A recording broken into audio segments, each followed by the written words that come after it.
Hi everyone, I'm Isabella Kang, and today I'm going to be going over the digital minimalist with you.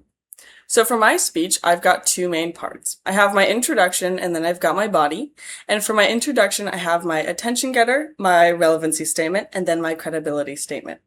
So for my attention getter, I'm going to be asking the crowd, which is y'all, if you had the opportunity to delete your social media feeling like it wouldn't affect your career at all, would you?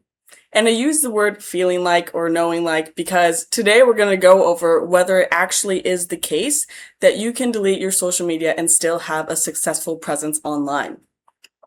For my relevancy statement, social media is something that everyone has. It's so rare that you meet a person, especially in the design field or an artist who doesn't have social media.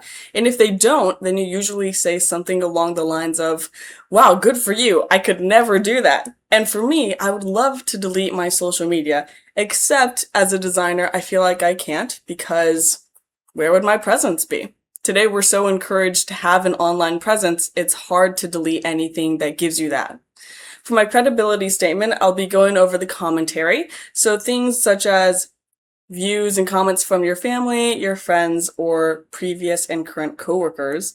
Those are something that a hiring team is going to take a look at. So if you've applied for an internship or a job, they're going to be taking a look at what your comments look like, what your views look like, and what kind of content you're posting. If you're posting something that gives you credit because you're the one who's actively producing the work. So for artists, they love producing their work online because it lets the viewer gain trust and credibility with them because they know that they're the person who's actually creating the content because they're watching them create the content.